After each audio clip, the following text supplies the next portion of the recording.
Hello everyone. आज का जो लेक्चर है, इस लेक्चर में हम लोग पढ़ने वाले हैं केमिकल रिएक्शंस ऑफ एमीन। इसके पहले वाले लेक्चर में हम लोगों ने एमीन का जो है प्रिपरेशन के बारे में स्टडी किया था।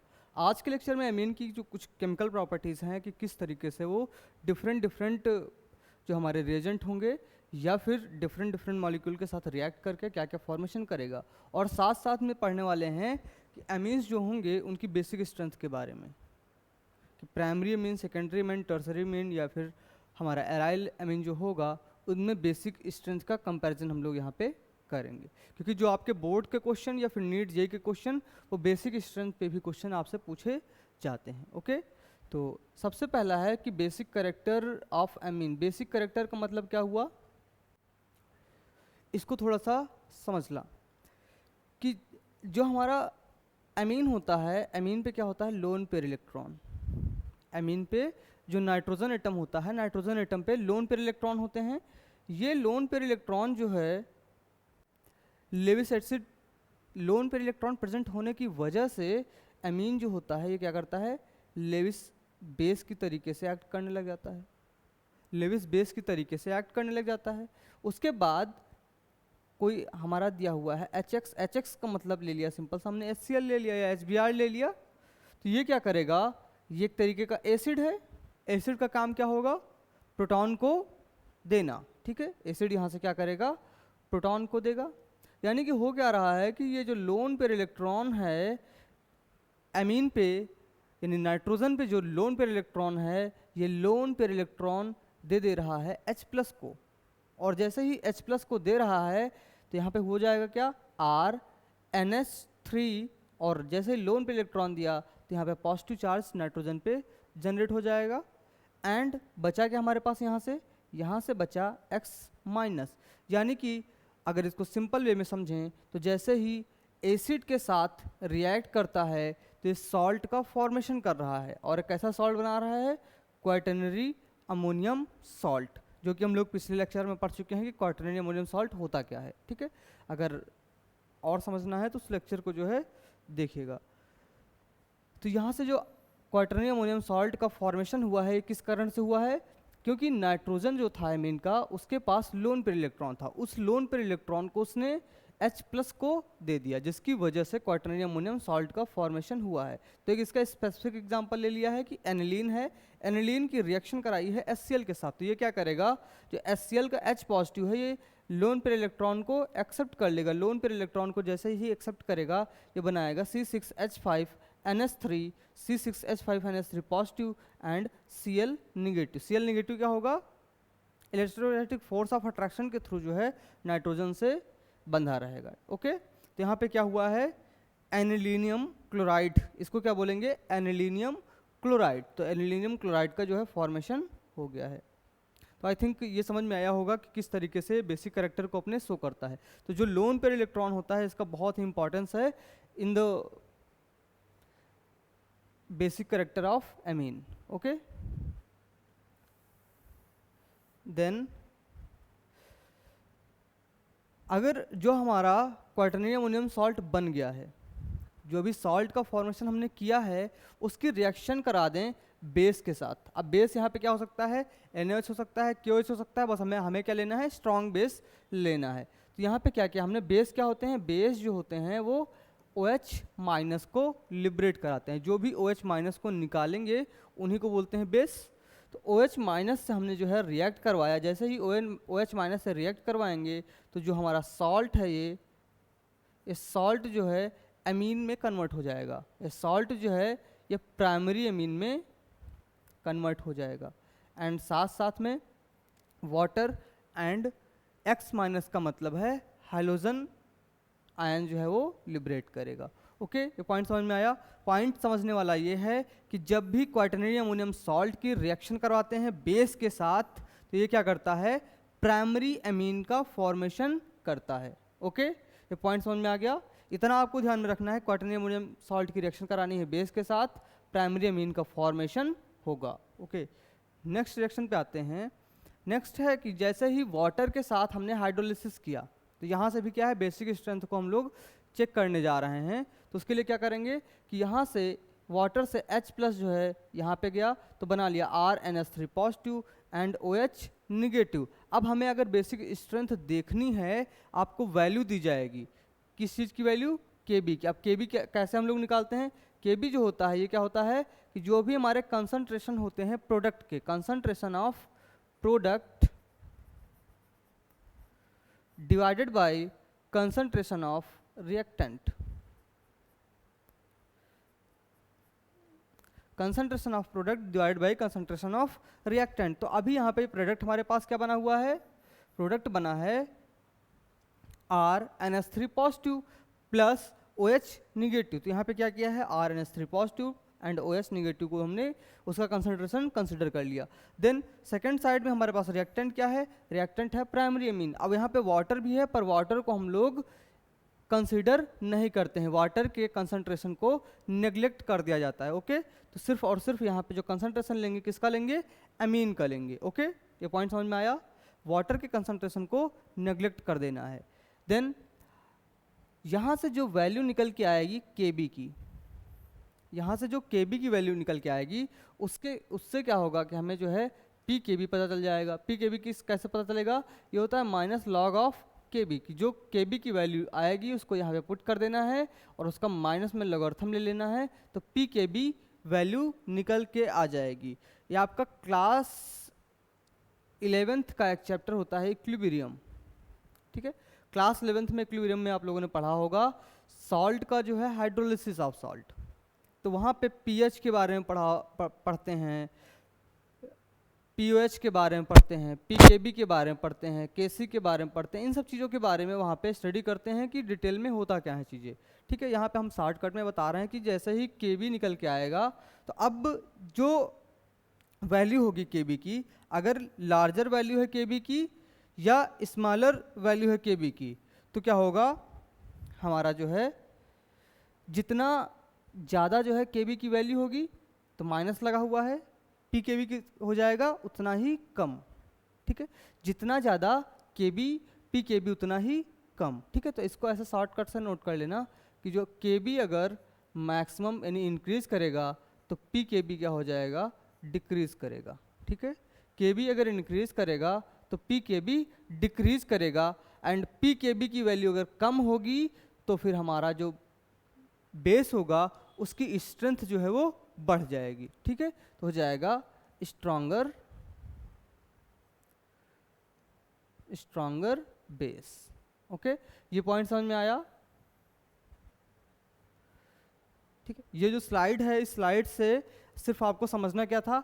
Kb की वैल्यू जितना ज़्यादा होगी तो आपको क्या हो सकता है कि क्वेश्चन में Kb की वैल्यू दे सकते हैं या Pkb की वैल्यू दे सकते हैं। क्वेश्चन में आपसे Kb या फिर Pkb की वैल्यू दे सकते हैं, तो वहाँ से क्या होगा? आपको पहचानने के लिए बोल देंगे कि which is the strongest base.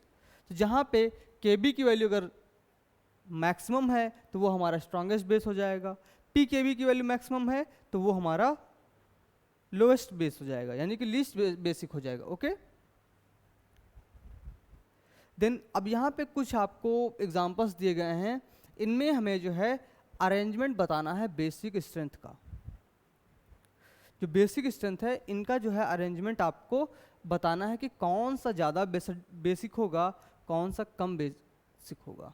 Okay, तो फर्स्ट क्वेश्चन है जो इसमें दिया हुआ है C2H5NH2 then C6H5NH2 NH3 then C6H5 CH2 NH2 and दिया हुआ है C2H5 का होल ट्वाइस NH।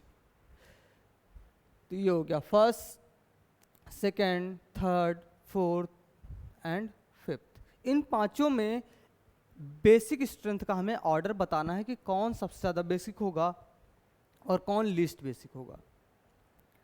ओके, तो इसको थोड़ा सा इसके लिए कॉन्सेप्ट समझना। सबसे पहले बेसिक हम स्टार्ट करते हैं अमोनिया से। ये हो गया अमोनिया। अमोनिया पे क्या है? Lone pair electron. Lone pair electron है। अभी H जो है, H की टेंडेंसी क्या होती है? इसको हमने रेफरेंस, अमोनिया को हमने क्या किया है? As a reference molecule consider कर लिया है। इसी में एक H को जो है रिप्लेस कर दें CH3 के साथ, तो क्या हो जाएगा? ये CH3H। अब ये जो CH3 होता है कैसा ग्रुप होता है? Electron donating group. कैसा होता है? Electron donating group. ये क्या करेगा? इलेक्ट्रॉन डोनेटिंग ग्रुप ये क्या करेगा? नाइट्रोजन को इलेक्ट्रॉन और देगा। जो यहाँ पे नाइट्रोजन एलिमेंट प्रेजेंट है, नाइट्रोजन एटम को और इलेक्ट्रॉन देगा। और नाइट्रोजन के ऊपर क्या है?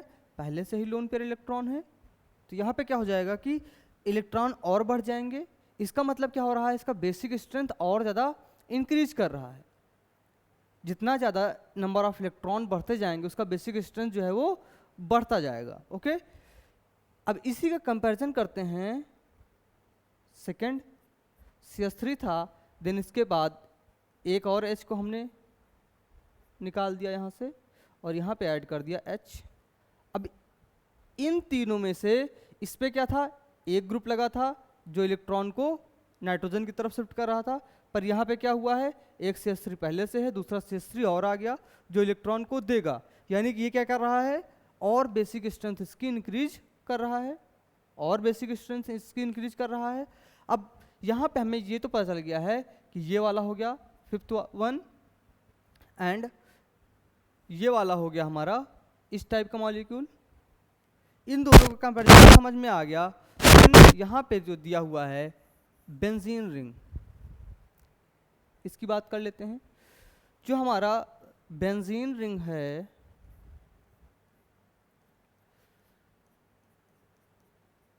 NH2, बेंजीन रिंग जो होता है ये पाई सिंक की तरीके से काम करता है।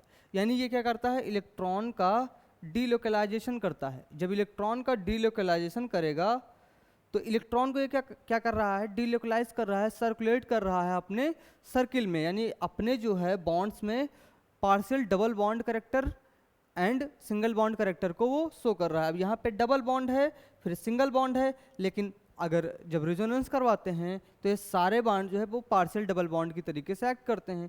तो ये क्या करता है? इन लोन पेयर इलेक्ट्रॉन को भी रिंग में जो है कंसिडर कर लेता है, और ये बॉन्ड जो होता है ये भी जो है पार्शियली डबल बॉन्ड की तरीके से एक्ट करने लग जाता है। तो यहाँ पे क्या हो रहा है? इलेक्ट्रॉन बेंजीन रिंग पुश नहीं कर रहा है, यहाँ पे इलेक्ट्रॉन को क्या कर रहा है?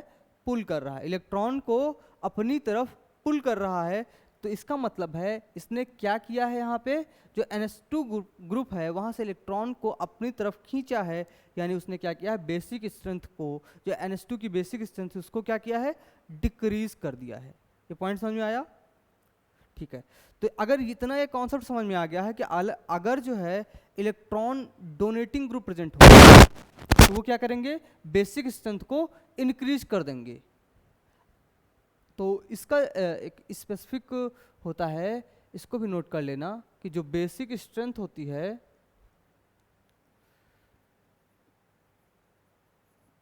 बेसिक स्ट्रेंथ डायरेक्टली प्रोपोर्शनल होती है प्लस आई इफेक्ट के, प्लस आई इफेक्ट। और प्लस आई इफेक्ट आप लोगों ने जनरल ऑर्गेनिक केमिस्ट्री में पढ़ा होगा। होता क्या है plus I effect? Plus I effect क्या होता है? हमारा इंडक्टिव इफेक्ट। और वो क्या किस पे डिपेंड करता है? जो इलेक्ट्रॉन को पुश करे अंदर की तरफ, वैसे जो ग्रुप्स होते हैं या वैसे जो, जैसे यहाँ पे हमने CH3 ले लिया है, तो ये क्या है हमारा? Electron donating group. तो ये सब आते हैं प्लस आई इफेक्ट में। तो जो बेसिक स्ट्रेंथ है वो डायरेक्टली प्रोपोर्शनल होता है प्लस आई इफेक्ट के। जितना ज़्यादा प्लस आई इफेक्ट उतना ज़्यादा उसकी बेसिक स्ट्रेंथ। ठीक है, तो यहाँ पे क्या है? एक प्लस आई, और यहाँ पे क्या है? Plus I and plus I. Okay, तो ये पॉइंट क्लियर हुआ। जनरल ऑर्गेनिक केमिस्ट्री का जो कॉन्सेप्ट हमने पढ़ा था वो कॉन्सेप्ट यहाँ पे इस चैप्टर में अप्लाई किया है। तो जनरल ऑर्गेनिक केमिस्ट्री कहाँ पे पढ़ते हैं? क्लास 11th में। और ये चैप्टर कहाँ पे है? क्लास 12 के ऑर्गेनिक केमिस्ट्री का सेकेंड लास्ट चैप्टर। ओके, तो ये पॉइंट जो है क्लियर हुआ। अब इस पे जो है आपको आंसर दिए हुए हैं, आप लोग इन सब पे जो है अप्लाई करना और अपने आंसर को मैच कराना। बट एक यहाँ पे सारे जो है सेम हैं, बट यहाँ पे ये वाला जो कॉन्सेप्ट है इसको समझना। यहाँ पे जो है टर्सरी अमीन दिया हुआ है CH3 CH3 CH3। अब यहाँ पे CH3 हो या C2H5 हो, बात वो सेम एक्ट करेंगे। ठीक है, सेम तरीके से। अब यहाँ पे कोई कहेगा कि ये जो तीन तीन ग्रुप लग गए हैं यहाँ पे, तीनों ग्रुप क्या करेंगे, प्लस आई इफेक्ट को शो करना चाहिए, तीनों ग्रुप प्लस आई इफेक्ट को शो तो करेंगे ही। तो यानी कि इसकी बेसिक स्ट्रेंथ क्या होनी चाहिए, सबसे ज़्यादा हो जानी चाहिए। बट ऐसा नहीं होता है। ऐसा क्यों नहीं होता है, क्योंकि यहाँ पे जो अब तीनों CH3 ग्रुप लग गए हैं, ये क्या है, बल्कि ग्रुप लग गए हैं, ठीक है। ये क्या करेंगे, स्टेरिक हिंड्रेंस क्रिएट कर देंगे। जो आपका सेकेंडरी अमीन था, सेकेंडरी अमीन के अगर कंपैरिजन करें दोनों में, तो यहाँ पे क्या हो जाएगा, स्टेरिक हिंड्रेंस क्रिएट हो जाएगा। स्टेरिक हिंड्रेंस क्रिएट होने की वजह से इसका जो बेसिक स्ट्रेंथ होगा वो डिक्रीज कर जाएगा और सेकेंडरी से कम हो जाएगा।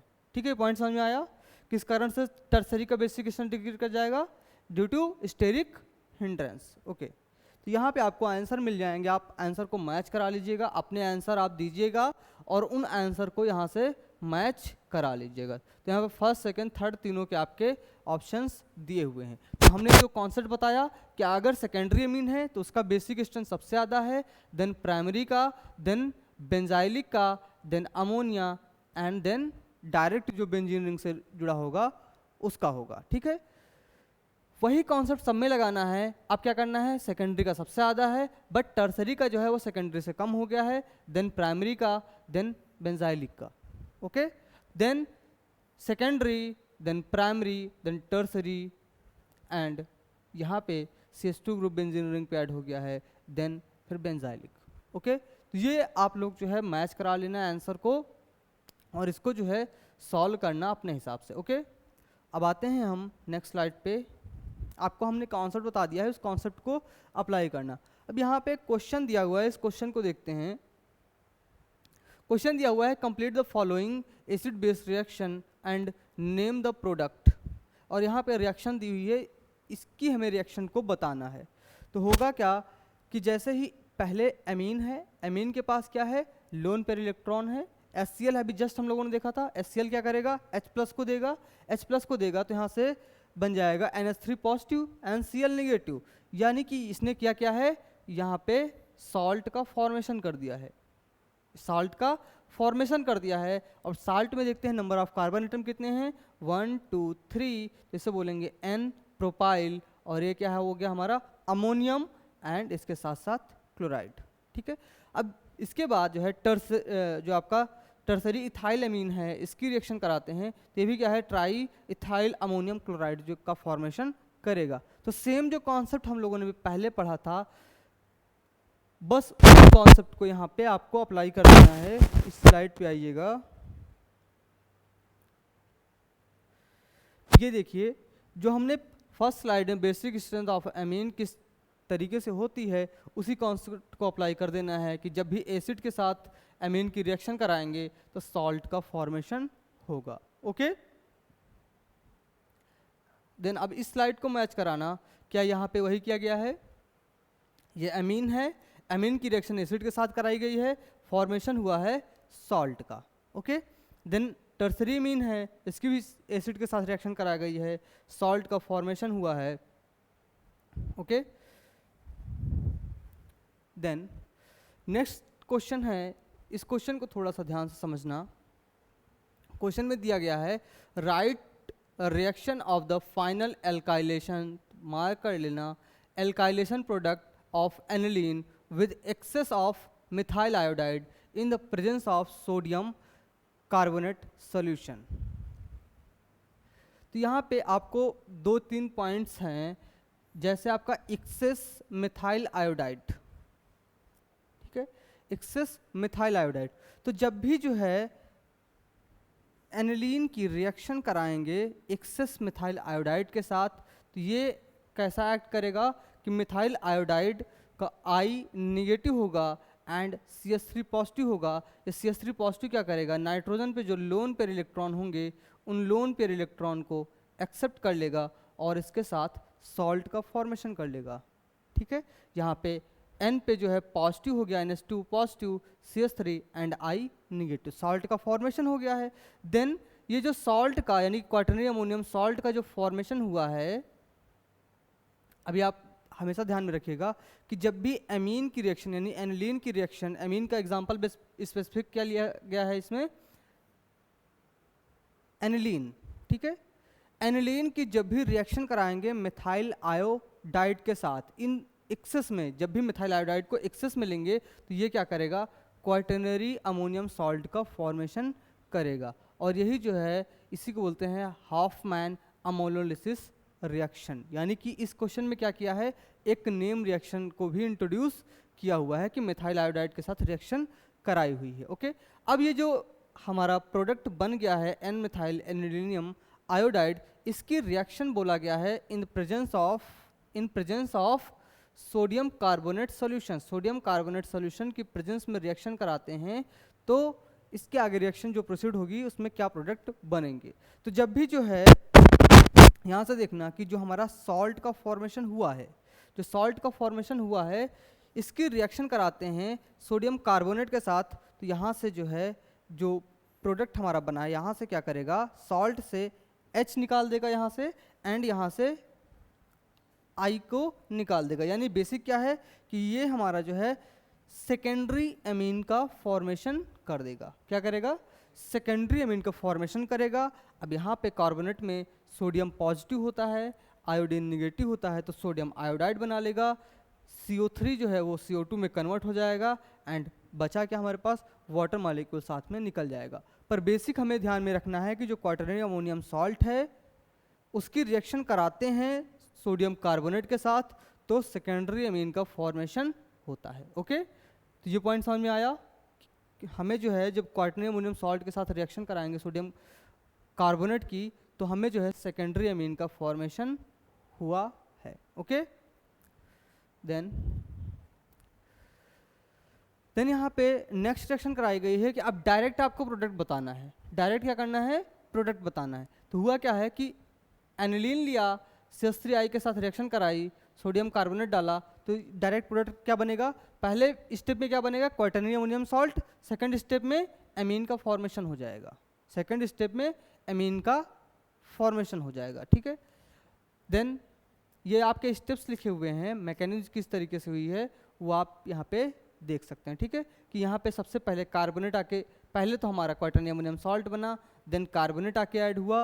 ओके, कार्बोनेट ऐड हुआ, देन इसके बाद फर्दर जो है ये कन्वर्ट हो जाएगा एमीन में। ओके, देन नेक्स्ट रिएक्शन है, नेक्स्ट रिएक्शन करानी है कि जो एनिलीन है, तो देखना कि एनिलीन की रिएक्शन करानी है बेंजोइल क्लोराइड के साथ। बेंजोइल क्लोराइड क्या होता है, अब यहाँ पे देखना, ये थोड़ा सा बॉन्ड टाइपिंग का थोड़ा सा एरर हो गया है। ये बॉन्ड जो है इस तरीके से होना चाहिए था और वो बॉन्ड सीधा हो गया।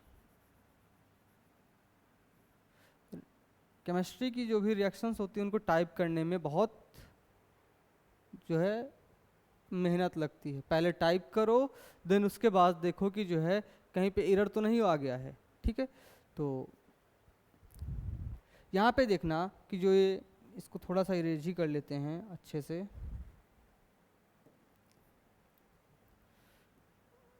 जो भी बॉन्ड गलत हैं उनको सही कर लेते हैं।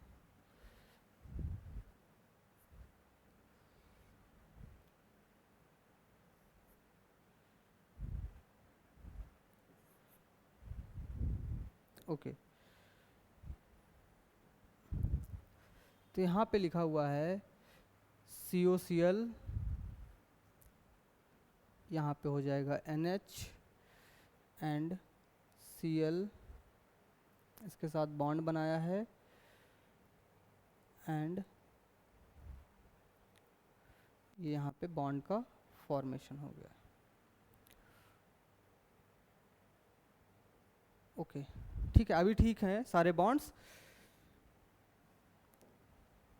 अब इस रिएक्शन को देखिएगा कि बोला क्या गया है कि एनिलीन की रिएक्शन करानी है बेंजोइल क्लोराइड के साथ। तो बेंजोइल क्लोराइड क्या होता है हमारा, C6H5COCl। ठीक है, आपको नेम भी याद रखने हैं और उनके स्ट्रक्चर भी याद रखने की होता क्या है कि आपको नेम बोल दिया गया और स्ट्रक्चर नहीं याद है तो रिएक्शन नहीं करवा पाएंगे। ओके, तो जैसे ही बेंजोइल क्लोराइड के साथ रिएक्शन कराएंगे तो ये क्या करेगा, एनिलीन के पास जो लोन पेयर इलेक्ट्रॉन प्रेजेंट है नाइट्रोजन पे, उस लोन पेयर इलेक्ट्रॉन को दे देगा कार्बन को, और कार्बन क्या करेगा, जो ऑक्सीजन है उसके साथ में उधर बॉन्ड को रेजोनेंस में ला देगा, यानी कि रोटेट कर देगा। तो यहाँ पे हुआ क्या है, बेसिकली कार्बन के साथ इसने क्या किया है, बॉन्ड का फॉर्मेशन कर लिया है, एंड ओ ऑक्सीजन पे क्या हुआ है, नेगेटिव चार्ज हो गया है। देन सेकेंड स्टेप में क्या होगा कि ये जो इस पे पॉजिटिव चार्ज जनरेट हो जाएगा, जो लोन पेयर इलेक्ट्रॉन को देगा, तो नाइट्रोजन के ऊपर क्या आ जाएगा, पॉजिटिव चार्ज। इस पॉजिटिव चार्ज को स्टेबलाइज करने के लिए इसने क्या किया, यहाँ से हाइड्रोजन H+ को निकाल दिया, H+ को निकाला, और यहाँ से इस जो ऑक्सीजन पे नेगेटिव है इसको डबल बॉन्ड में कन्वर्ट करने के लिए इसने इलेक्ट्रॉन को कार्बन को दे दिए, और यहाँ से Cl को निकाल दिया। तो कार्बन एंड ऑक्सीजन के बीच में क्या हो जाएगा, डबल बॉन्ड का फॉर्मेशन हो जाएगा, एंड नाइट्रोजन से पॉजिटिव चार्ज जो है वो न्यूट्रलाइज हो जाएगा। तो यहाँ से जो प्रोडक्ट बनेगा C6H5NH C6H5। तो यहाँ से हुआ क्या है कि जो NHCO है इससे बोलते हैं ये क्या है हमारा एमाइड। तो यहाँ से क्या हो रहा है, एमाइड का फॉर्मेशन हो रहा है, किससे, एमीन से। यानी कि अगर एमीन की रिएक्शन बेंजाइल क्लोराइड के साथ करवाएंगे तो वो क्या करेगा, एमाइड का फॉर्मेशन करेगा।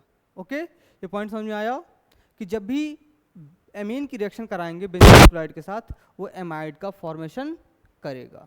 ओके, देन नेक्स्ट रिएक्शन पे आते हैं, नेक्स्ट क्वेश्चन है, उसी क्वेश्चन को देखते हैं। Write the structure of different isomer corresponding to the molecular formula C3H9N. Write IUPAC names of the isomer which will be liberate nitrogen gas on treatment with nitrous acid. सबसे पहले तो इनमें क्या करना है, हमें जो है आइसोमर बना देने हैं। तो यहाँ पे जैसे कि C3H9N दिया हुआ है, तो इसमें क्या करना है, 3 आपको कार्बन रखने हैं, 9 आपको हाइड्रोजन रखने हैं, और एक जो है वो नाइट्रोजन रखना है। इससे कितने आपके आइसोमर बन सकते हैं, आइसोमर बनने का मतलब है कि वो पोजिशनल आइसोमर हो सकता है, फंक्शनल आइसोमर हो सकता है, ठीक है। तो यहाँ पे क्या किया है, बेसिकली पोजीशन को चेंज किया है, और ग्रुप यानी जो ग्रुप लगे हुए हैं उन ग्रुप की पोजीशन को चेंज किया हुआ है। यहाँ पहले जो है स्ट्रेट चेन बना दी गई है, देन उसके बाद जो है ब्रांचिंग स्टार्ट कर दी गई है, ठीक है। ये पॉइंट समझ में आया। प्राइमरी अमीन बना लिया गया है, ये भी आपका प्राइमरी अमीन है, बट यहाँ पे क्या किया गया है, जो NH2 ग्रुप है उसको सेकंड कार्बन से, यहाँ पे फर्स्ट कार्बन से ऐड किया गया है, यहाँ पे सेकंड कार्बन से ऐड कर दिया गया है। देन यहाँ पे जो नाइट्रोजन है वो टर्सरी बना दिया गया, थर्ड जो आपका D ऑप्शन है यहाँ पे टर्सरी बना दिया गया है। अब यहाँ पे जो सेकंड वाला है इसमें क्या किया गया है कि एक तरफ तो CH3 ग्रुप लगाया गया है, दूसरी तरफ C2H5 लगा दिया गया है, ये भी क्या है हमारा सेकेंडरी है, बट एक तरफ लॉन्ग चेन है, एक तरफ शॉर्ट चेन है। ओके, तो ये आपके 4 तरीके के जो है आइसोमर बनेंगे। आप एक बार फिर से रीराइट करके देखना जो है कैसे कैसे हम लोग बना सकते हैं, क्या इससे भी ज़्यादा आप बनाएंगे तो क्या इससे भी ज़्यादा आपके पॉसिबल हैं। बस आपके ध्यान में रखना है कि प्राइमरी सेकेंडरी एंड टर्सरी अमीन ही बनानी है, उसके अलावा क्वाटर्नरी अमीन नहीं बनानी, यानी कि चार्ज स्पीसीज आपको नहीं बनाना है। ओके, सिर्फ और सिर्फ न्यूट्रल मॉलिक्यूल ही आपको बनाना है। तो ये आपके आंसर्स लिखे हुए हैं क्वेश्चन के, इसको जो है देख लेना आप। उसके बाद फिर रिएक्शन बोली गई है कि जो प्रोडक्ट हमारे बने हुए हैं उनका जो है रिएक्शन करानी है। सबसे पहले क्या बना था, स्ट्रेट चेन प्राइमरी अमीन, उसकी रिएक्शन करानी थी नाइट्रस एसिड के साथ।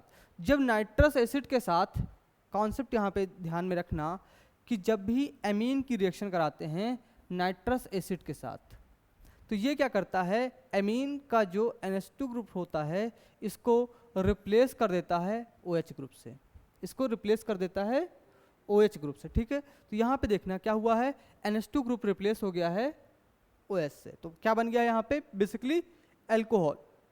तो यहाँ पे क्या हुआ है, इसको लिख लेना कि एमीन की रिएक्शन जब भी करवाते हैं नाइट्रस एसिड से तो अल्कोहल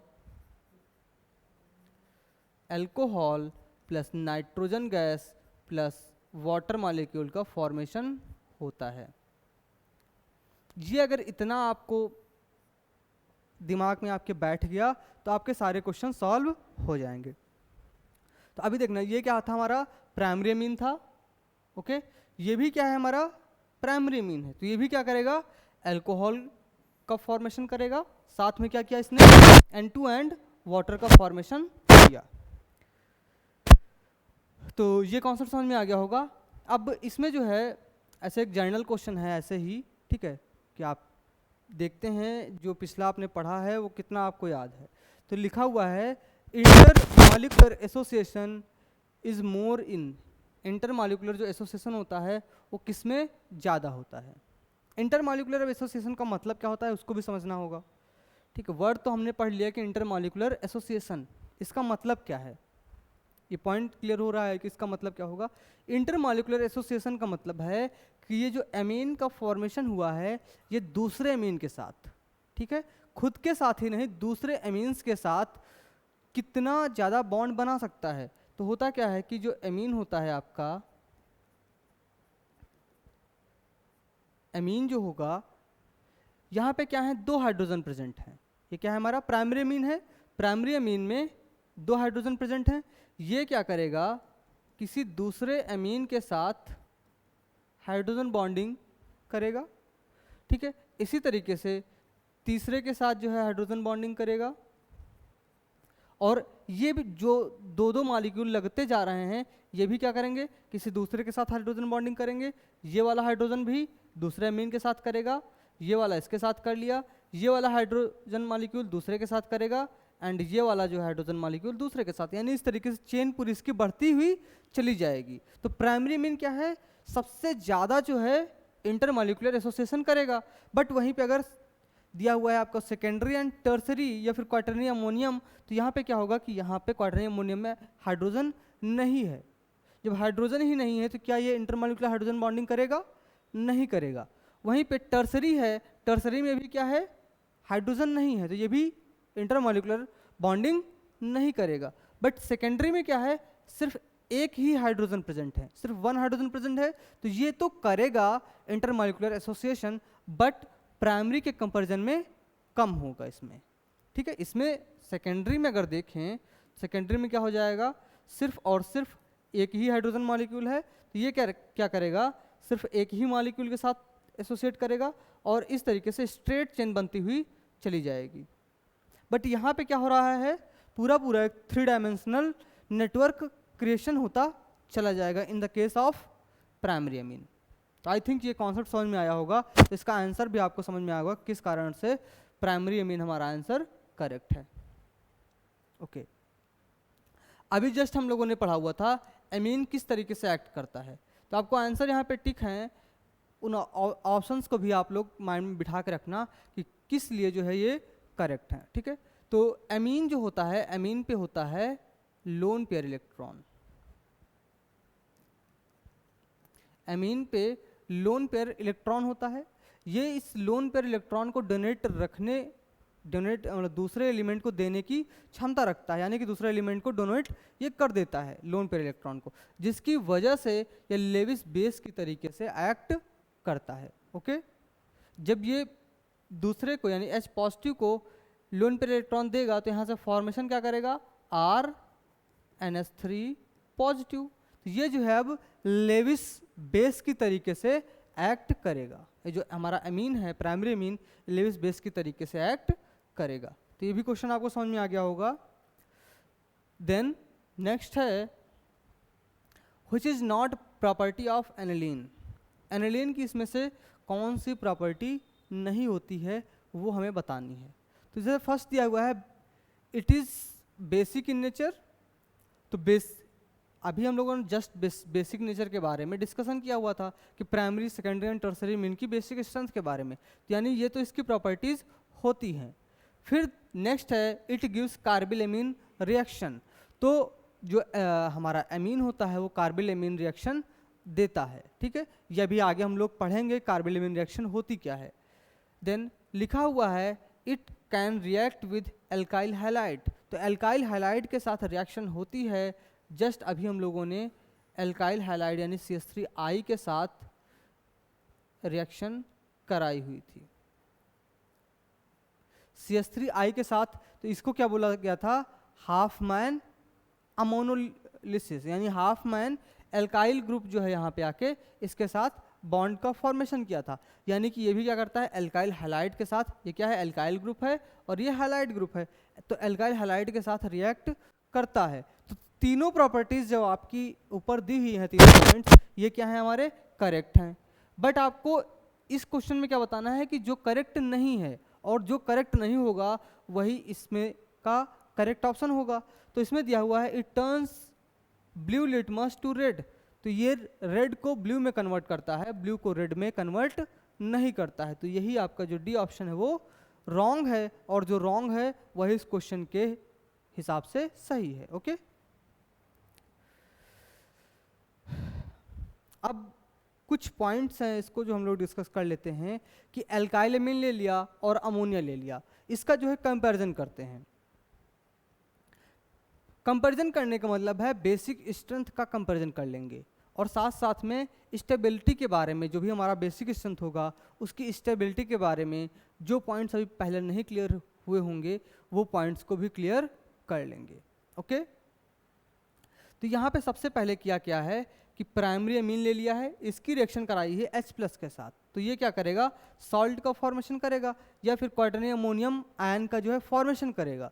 वहीं पे अमोनिया की रिएक्शन कराई गई है H+ के साथ, और इसमें भी क्या किया गया है, यहाँ पे अमोनियम आयन का फॉर्मेशन किया गया है। यहाँ भी अमोनियम आयन का फॉर्मेशन है, यहाँ भी अमोनियम आयन का फॉर्मेशन किया गया है। बट दोनों में डिफरेंस क्या है वो समझते हैं। यहाँ पे क्या है कि जो आपका एल्काइल ग्रुप लगा हुआ है, जो आपका एल्काइल ग्रुप लगा हुआ है, ये क्या करेगा, कार्बोकैटायन का फॉर्मेशन करेगा। एल्काइल ग्रुप क्या करता है, कार्बोकैटायन का फॉर्मेशन करेगा, और इसमें एल्काइल ग्रुप नहीं है, तो क्या कार्बोकैटायन का फॉर्मेशन होगा, नहीं होगा। तो वहाँ से एक पॉइंट निकल के आता है कि जो कार्बोकैटायन का फॉर्मेशन होता है उसमें से जितना ज़्यादा जो स्टेबल कार्बोकैटायन होगा उसकी बेसिक स्ट्रेंथ उतनी ही ज़्यादा होती है। यानी कि क्या हो जाएगा कि जो एमीन है, एमीन की जो बेसिक स्ट्रेंथ है वो क्या हो जाएगी, डायरेक्टली प्रोपोर्शनल हो जाएगी स्टेबिलिटी ऑफ कैटायन फॉर्म्ड। कैसा कैटायन फॉर्म हुआ है उसकी स्टेबिलिटी पे डिपेंड करेगा। तो यहाँ पे एल्काइल ग्रुप होने की वजह से ये ज़्यादा स्टेबल हो जाएगा as compare to ammonium ion, as compare to ammonium ion. Okay, अगर यहीं पे टर्सरी होता तो टर्सरी ज़्यादा स्टेबल हो जाता, टर्सरी जो कैटायन फॉर्मेशन होता वो ज़्यादा स्टेबल हो जाता एज कंपेयर टू प्राइमरी। ठीक है, ये पॉइंट क्लियर हुआ। बट टर्सरी के केस में क्या हो जाएगा, सेकेंडरी के बाद टर्सरी का आएगा, बट टर्सरी के केस में क्या हो जाएगा कि जो फॉर्मेशन होगा आर आर एंड आर, यहाँ पे क्या है लोन पेयर इलेक्ट्रॉन, ये भी क्या करेगा H+, ये लोन पेयर इलेक्ट्रॉन जो है यहाँ से देखना H+ को जाने की कोशिश करेंगे, बट होगा क्या, जैसे इसको समझना है, ऐसे एक गेट है, यहाँ पे क्या है एक गेट है, और गेट के आसपास जो है 2-3 बॉडीगार्ड लगा दिया जाए, बहुत हाइट लंबी चौड़ी हो तो उनको अगर लगा दिया, जैसे 3 यहाँ पे लगा दिए गए हैं जो कि स्टेरिक हिंड्रेंस क्रिएट करें, जो अंदर किसी को आने ना दें। ठीक है, जो कैविटी है इस कैविटी में आने आसानी से ना दें, तो ये क्या हो जाएगी, इसकी बेसिक स्ट्रेंथ क्या हो जाएगी, घट जाएगी as compare to secondary, as compare to secondary. Okay, तो ये पॉइंट जो है क्लियर हो गया होगा कि क्या करना है हमें, स्टेबिलिटी ऑफ कैटायन, जो कैटायन का फॉर्मेशन हो रहा है उसकी स्टेबिलिटी को देखना है। ओके, देन उसी पॉइंट्स को जो हमने अभी आपको बताएं वहीं पे ये आपका ऑर्डर हो गया कि order of basicity of amine. जो बेसिसिटी ऑफ एमीन है इससे क्वेश्चन ऑलमोस्ट ईयर में पूछ ही लिया जाता है, इसीलिए इसको हम लोग बहुत डीप में यहाँ पे स्टडी कर रहे हैं। ठीक है, तो इसमें जो है पहला है in gaseous state. Gaseous state में अगर बात करेंगे तो एमीन का जो बेसिक स्ट्रेंथ का ऑर्डर होगा वो क्या होगा, जब गैसियस स्टेट होगा तो टर्सरी एमीन की बेसिक स्ट्रेंथ सबसे ज़्यादा होगी, देन सेकेंडरी एमीन की, then primary amine and then ammonia. But अगर वहीं पे गैसियस स्टेट ना होता तब जो है यही जो है, अगर लिक्विड स्टेट में बात करते हैं, यानी कि अगर सॉल्वेशन इफेक्ट को देखा जाता, लिक्विड स्टेट का मतलब है कि वाटर में अगर देखा जाए तो सॉल्वेशन इफेक्ट आएगा, और सॉल्वेशन इफेक्ट देखा जाता तो ये जो ऑर्डर है यही ऑर्डर जो है इसका रिवर्स हो जाता जो हमने पहले ऑर्डर को डिस्कस किया। ठीक है, तो ये पॉइंट्स है, इन पॉइंट्स को आप लोग जो है अच्छे से एक बार माइंड में बिठा लेना। ठीक है, तो फर्स्ट क्या है, गैसेस स्टेट में क्या हो जाएगा, tertiary amine, then secondary, primary and then ammonia का ऑर्डर हो जाएगा। बट सेकेंड जो हमारा पॉइंट है कि greater is the size of the ion larger will be the solvation. जितना ज़्यादा साइज बड़ा होता जाएगा, साइज बड़े होने का मतलब क्या है कि जो आपका टर्सरी है इसका मतलब ये क्या है, अल्काइल ग्रुप है, अल्काइल ग्रुप है एंड अल्काइल ग्रुप है, तो इसका साइज क्या हुआ है, बढ़ गए हैं। बट अगर वहीं पे प्राइमरी अमीन की बात करते तो H है सॉरी R है, H है, तो ये क्या हो गया है, यहाँ पे हाइड्रोजन है, हाइड्रोजन का साइज क्या है, छोटा है। ठीक है, हाइड्रोजन का साइज क्या है, छोटा है, तो ये क्या करेगा, अपने सराउंडिंग में वाटर मॉलिक्यूल को आने देगा। बट यहाँ पे क्या है, साइज बड़ा है, तो जो आपका नाइट्रोजन है, नाइट्रोजन के पास जो है वाटर मॉलिक्यूल कम आ पाएंगे। ठीक है, साइज बड़ा है तो सील्ड कर देगा, तो वहाँ पे वाटर मॉलिक्यूल कम आ पाएंगे, तो वहाँ पे क्या हो जाएगा, सॉल्वेशन जो है वो कम हो जाएगा, laser will be the solvation. तो इसका जो ऑर्डर हो जाएगा वो प्राइमरी अमीन का सबसे ज़्यादा, then secondary amine, then primary amine. ठीक है, अगर सॉल्वेशन के अकॉर्डिंग पूछेंगे तो आपको प्राइमरी अमीन की बेसिसिटी सबसे ज़्यादा कर देनी है, अगर गैसेस स्टेट में पूछेंगे तो टर्सरी अमीन की सबसे ज़्यादा करनी है। ओके, दोनों पॉइंट्स क्लियर हुए। फर्स्ट पॉइंट क्या है, गैसेस स्टेट के बारे में बताता है, सेकेंड क्या है, सॉल्वेशन के बारे में बताता है। ओके, अब इक्वस स्टेट की बात करते हैं, जो थर्ड हमारा है एक्वस स्टेट। अब थर्ड स्टेप में जब इक्वस स्टेट में आएंगे तो इसमें क्या होता है कि स्टेरिक हिंड्रेंस की बात करते हैं। इसमें फिर दो इफेक्ट को हम लोग देखने लग जाते हैं। पहले वाले हमने क्या देखा है, गैसेस स्टेट में, उसमें क्या है कि टर्सरी वाले को हमने जो है ज़्यादा कंसिडर कर लिया है। बट सेकेंड वाला था हमारा सॉल्वेशन इफेक्ट, तो सॉल्वेशन इफेक्ट के होने की वजह से हमने क्या किया, प्राइमरी वाले को ज़्यादा प्रायोरिटी दे दी। बट अगर वहीं पे एक्वस स्टेट आ जाए, एक्वस स्टेट का मतलब है वाटर में अगर इफेक्ट देखें तो वहाँ पे दो इफेक्ट लग जाएंगे, एक तो आपका steric effect, solvation effect and inductive effect. ये तीनों इफेक्ट हमें वहाँ पे डिस्कस करने होंगे। ओके, जिसका स्टेरिक हिंड्रेंस सबसे ज़्यादा हो जाएगा वहाँ पे बेसिसिटी जो है कम हो जाएगी, जिसका सॉल्वेशन सबसे ज़्यादा हो जाएगा उसकी बेसिसिटी सबसे ज़्यादा हो जाएगी, जिसका इंडक्टिव इफेक्ट ज़्यादा हो जाएगा उसका जो है सबसे ज़्यादा जो है क्या हो जाएगा, बेसिसिटी हो जाएगी। ठीक है, तो inductive effect, positive inductive effect है, plus I effect directly proportional है बेसिसिटी के। सॉल्वेशन इफेक्ट जितना जो है कम होगा उतना बेसिसिटी कम हो जाएगी, एंड स्टेरिक हिंड्रेंस जितना ज़्यादा होगा बेसिसिटी उतना ही कम हो जाएगी। अब यहाँ पे बात करते हैं जो आपका दिया हुआ है ऑर्डर, ये क्या है हमारा, सेकेंडरी है, टर्सरी है, देन प्राइमरी है, देन अमोनिया है। अब इसका ऑर्डर ऐसे कैसे निकला, इसको जो है डिस्कस करते हैं। यहाँ पे देखना कि जो आपका सेकेंडरी अमीन है इसका स्ट्रक्चर जो है ड्रा कर लेते हैं, दिया हुआ है C2H5 and NH, secondary amine है। तो यहाँ पे क्या करेगा, ये इंडक्टिव इफेक्ट लगाएगा। ठीक है, और स्टेरिक जो लोन पेयर है इलेक्ट्रॉन, यहाँ पे ये H+ आसानी से आ सकता है, क्योंकि एक साइड क्या है, यहाँ पे एक साइड जो है वो छोटे एटम लगे हुए हैं, तो इस साइड से जो है एटम आके रिएक्ट कर सकता है। बट अगर टर्सरी में बात करें, टर्सरी में क्या हो जाएगा, तीनों जो ग्रुप हो जाएंगे ये क्या हो जाएंगे, तीनों ग्रुप हो जाएंगे बड़े बड़े, तो ये क्या करेंगे, स्टेरिक हिंड्रेंस को क्रिएट करेंगे। स्टेरिक हिंड्रेंस को क्रिएट करेंगे तो यहाँ पे जो ये लोन पेयर है ये आसानी से डोनेट नहीं हो पाएगा, डोनेट तो होगा पर इन कंपैरिजन टू सेकेंडरी में इसका जो इफेक्ट होगा वो कम हो जाएगा। यानी स्टेरिक हिंड्रेंस की वजह से सेकेंडरी का जो है ज़्यादा हो जाएगा basic strength as compare to tertiary. Okay, दूसरा सॉल्वेशन इफेक्ट को देखा जाए, जब सॉल्वेशन इफेक्ट को देखा जाएगा इसका साइज क्या है, बड़ा है। साइज बड़ा होने की वजह से इसका सॉल्वेशन क्या हो जाएगा, कम हो जाएगा। जब सॉल्वेशन कम हो जाएगा तो इसका बेसिक स्ट्रेंथ भी क्या हो जाएगा, कम हो जाएगा। बट यहाँ पे क्या है, इंडक्टिव इफेक्ट, इसमें इंडक्टिव इफेक्ट ज़्यादा है, इसमें इंडक्टिव इफेक्ट क्या है, कम है। तो अभी क्या है कि इसमें दो इफेक्ट ज़्यादा हैं, इसमें सिर्फ और सिर्फ इंडक्टिव इफेक्ट। तो अगर तीनों इफेक्ट का कंपैरिजन किया जाए तो जो हमारा सेकेंडरी है वो क्या हो जाएगा, more basic as compare to tertiary. ठीक है, तो ऑर्डर देखना आप, सेकेंडरी जो है उसकी बेसिक स्ट्रेंथ सबसे ज़्यादा हो गई है, then tertiary, then primary and then 0 degree. Okay, तो इसी को जो है थोड़ा सा और एक दो बार वीडियोस देखना और एक दो बार और क्वेश्चंस को प्रैक्टिस करना, इनसे रिलेटेड आप लोग क्वेश्चंस को प्रैक्टिस करना। Okay okay, thank you. मिलते हैं नेक्स्ट लेक्चर में, कुछ और प्रॉपर्टीज़ को हम लोग डिस्कस करने वाले हैं।